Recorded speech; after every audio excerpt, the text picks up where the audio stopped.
This was my wife's grandmother's stamp collection. Uh, it says there, pocztowe marki, meaning postage stamps. On the back has this rather interesting symbol here, which I cannot quite make out all the words except filatelia, which means stamp collecting in Russian.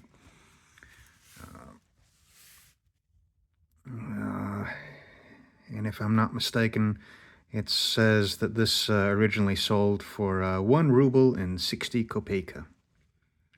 So it's made of this sort of synthetic leather. I don't think that it is Kirza, but nonetheless, very much a sort of a plasticky leather. The pages are sort of cardboard, but yeah, my wife found this when we went to Russia last time and brought it back. She actually is planning on selling it. I don't think that it would be worth it to sell it. Instead, and plus, I tend to be a little bit sentimental about such things and interested in historical objects, so I'm more in favor of keeping it. But whatever, it's really hers, not mine. But most of the stamps will be from communist bloc countries for obvious reasons. There are others, interestingly, a lot of African countries as well as Canadian. I'm not 100% sure how my wife's grandmother came a hold of all these. I don't know if she bought them as stamps or if they were truly collected from letters and parcels and things like that. I really have no context as to how she came about these. Now, stamp collecting is not a hobby that has ever particularly appealed to me. I just never had any particular interest. But, of course, I am interested in historical artifacts, and the artwork on them is sometimes interesting. Most of these are, the Soviet Union is well represented, but certainly other countries as well. That one says Magyar Posta, which would mean that it's from Hungary, for example.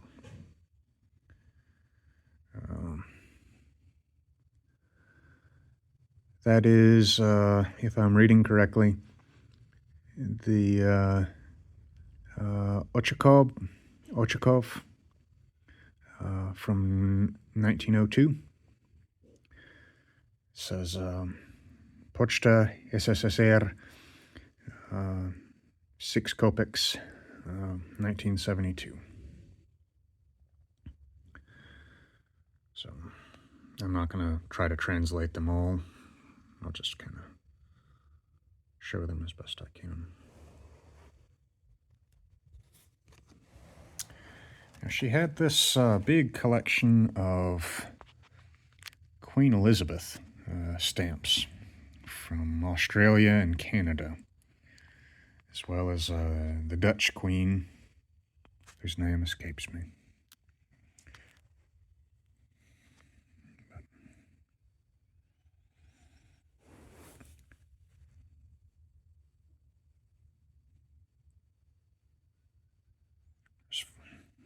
Friedrich Engels.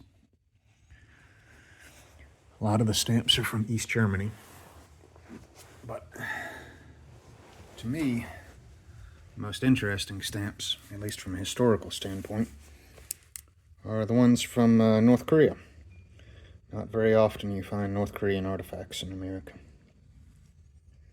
But she doesn't have many of those, but she has a few, as well as Chinese, I believe.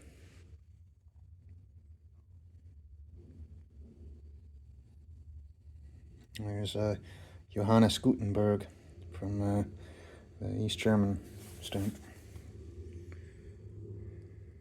Wish I could focus better, but this camera doesn't really have much of a setting for up close.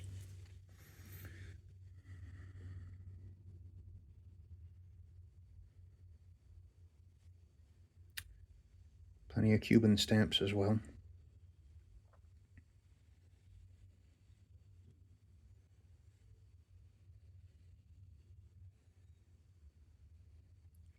That one says Государственный Hermitage.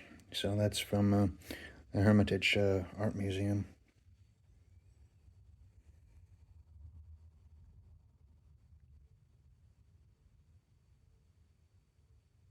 That one is 20th anniversary of Sovietsky Ukraini. What?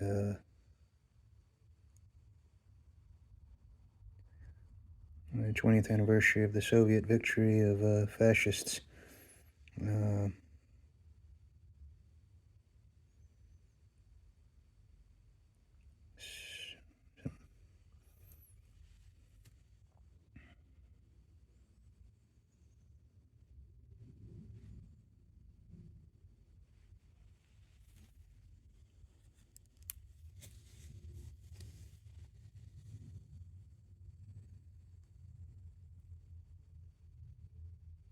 These are a bunch of Hermitage stamps.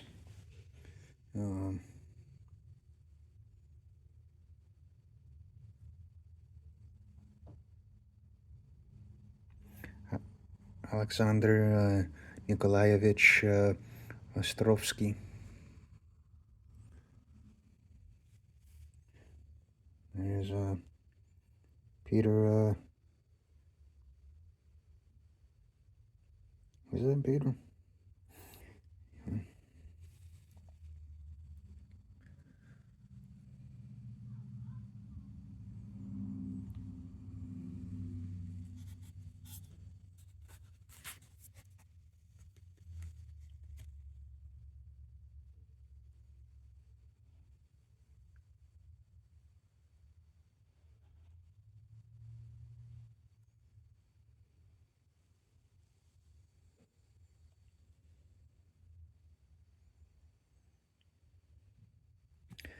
That was the only North Korean stamp that I've been able to translate at all. This says Uprising. I guess April 19th, 1960. And it has a bunch of revolutionaries standing atop a U.S. tank as the U.S. Capitol burns in the background. I don't know what the banners they hold say.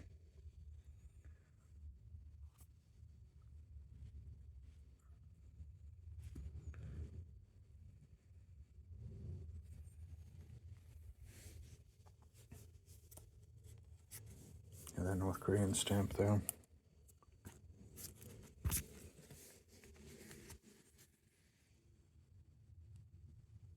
Lots of Yuri Gagarin stamps. Mongolia.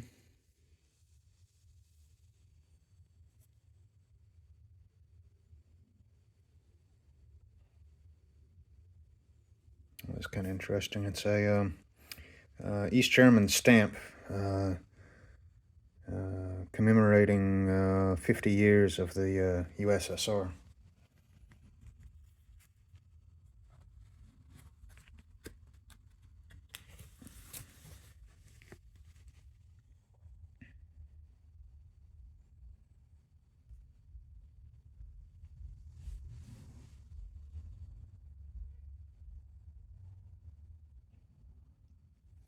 She had these extinct fauna stamps from Cuba. A few of them, anyway. Obviously, she appreciated the bird stamps.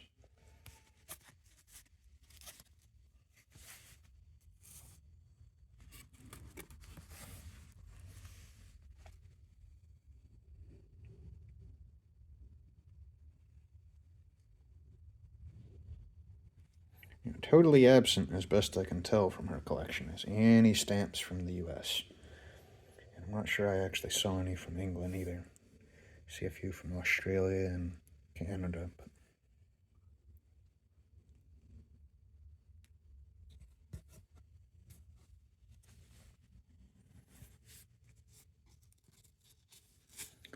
of course we have Vietnamese stamps.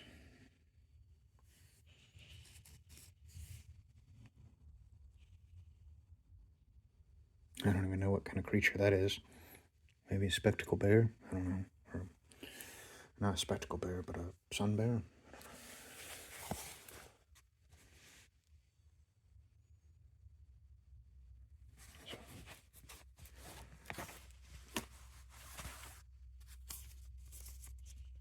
So that was her stamp collection. I have never met my wife's grandmother. I don't know an awful lot about her, other than my wife never really got along with her. She viewed her as very strict and actually a bit dirty because she never liked getting rid of food. That was a holdover from her time in the war, and also the other food shortages that cropped up periodically in the Soviet era. According to my wife's mother, uh, she she says that her mother was a true believer in Marxist Leninism, which my mother-in-law thinks was rather silly and unrealistic. But that's about it. Hope you enjoyed it.